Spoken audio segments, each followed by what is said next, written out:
do you do when you need something? If you're thirsty, you take a drink. When you're bored, maybe you pick up a good book. If you're cold, you grab a sweater. Lonely? You hang out with a friend. And if you're hungry, you pick up your favorite snack. It's really easy to do something about your own needs because you can't escape them. They follow you around like a shadow. It's a lot more difficult to pay attention to what other people need. You have to focus your eyes and your heart. And when you begin to see the needs around you, then you can take action. Maybe you see your mom is stressed after a long day of work. So load the dishwasher, even if it's not your turn. Spot a new kid in the cafeteria? Offer a seat at your table. You see your little brother really struggling with math? Take a few minutes out of your game to help him. The lady who drives your bus seems really sad. Thank her for being on time to pick you up every day. The weeds in your neighbor's flower bed get out of control while she's on a trip, so pull some weeds for her. When you begin to focus your eyes and your heart to see the needs around you and do something about them, others will see God at work in you. That's why compassion is an amazing way to worship God with your life, because worship is about more than just singing loud. It's all about living loud.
That's what we'll do. Love one another, love one another with a love like no other that we found in you. Love one another, yeah, love one another, that's what we'll do. We're alive to love one another. We're alive with love like no other. We're alive, we're sisters and brothers. We're alive to love one another.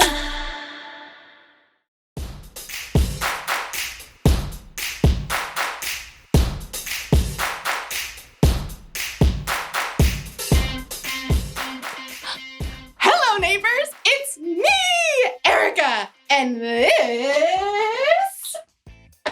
is my block. Okay, so I don't actually live here, but isn't this the coolest little town? Almost everyone you know lives in a neighborhood. Of course, what your neighborhood looks like may be different from someone else's. You may live in this kind of neighborhood. A lawn to mow, swing set in the backyard, lemonade stand in the driveway. Or maybe your neighborhood is more like this. Everything you need is within walking distance from your home. Or some neighborhoods could be like, hello out there!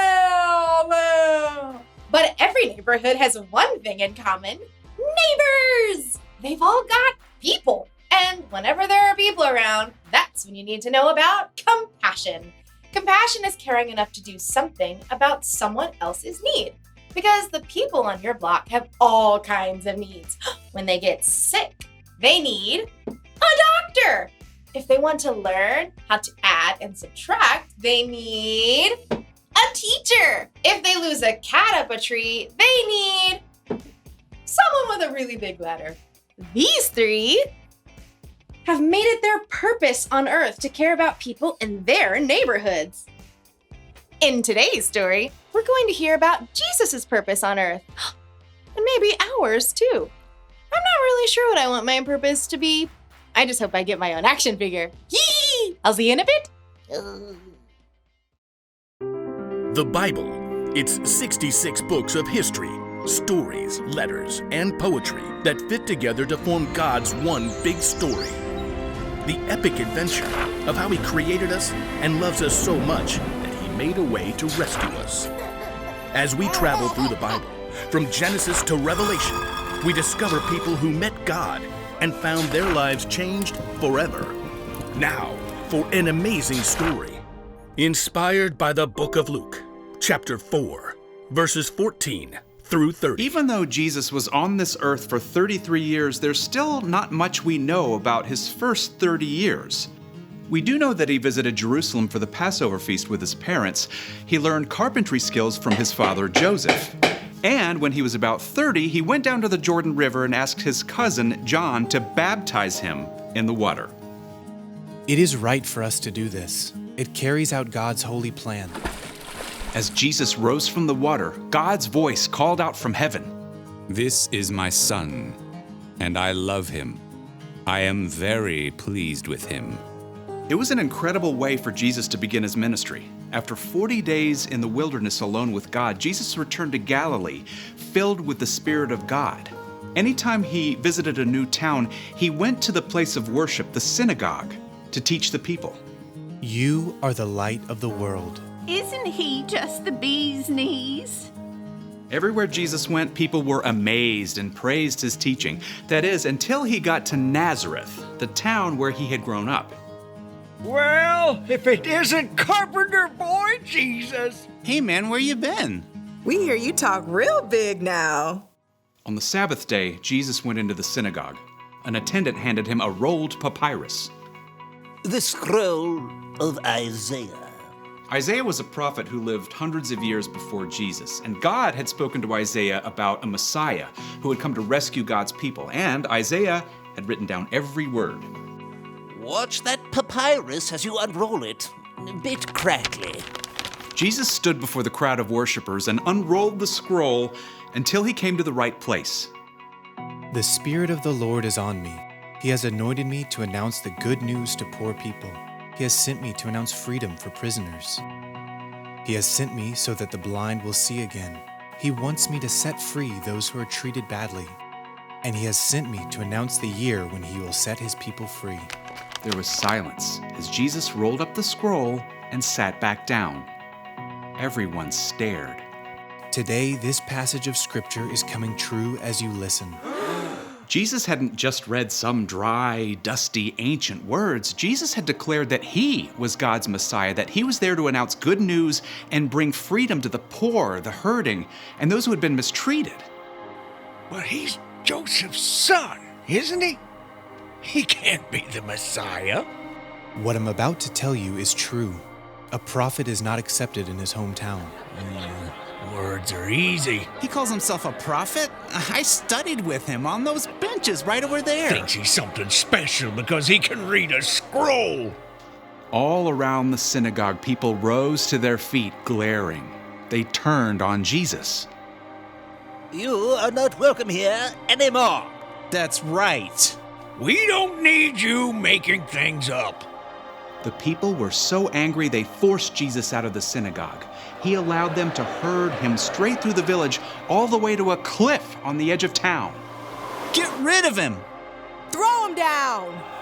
But Jesus simply turned and looked at the people, sorrow in his eyes. The men and women that he'd known and loved growing up, wouldn't accept who he was. The crowd couldn't face Jesus. In their anger, they had missed the whole point that Jesus had come to make things right for those who were hurting and overlooked. Jesus walked right through the crowd, away from the cliff edge. They parted to let him go through. Then he left Nazareth and went on to Capernaum, where he continued to carry out his mission.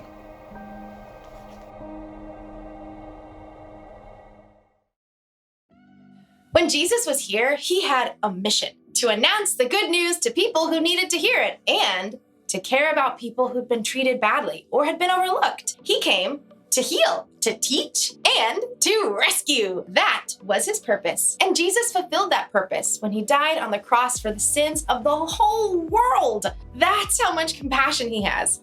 That's how much he cares for us. So, if we're going to follow Jesus, that doesn't mean we literally have to walk where Jesus walked. But it does mean that we should have a similar purpose. We should care about others. Your purpose might be to heal. When someone isn't feeling well, maybe you can do something to help them feel better. Or when someone is having a hard time understanding something, you can help teach them. Or you can rescue someone from danger. You can be a hero. And guess what? You don't have to be a doctor or a teacher or a firefighter to care about others. You can care about the people on your block right now. You know how? You can lend a hand to someone who needs one. You can make somebody laugh. Or you can listen. Or you can just be there for someone who's all alone. Jesus cared so much for other people, and we should too. That's why the one thing to remember today is this. Following Jesus means caring about others. That's true in your neighborhood and in mine. I've got my own action figure. Spitting image. Close enough. I'll see you next time. Can you play me? Okay, thanks.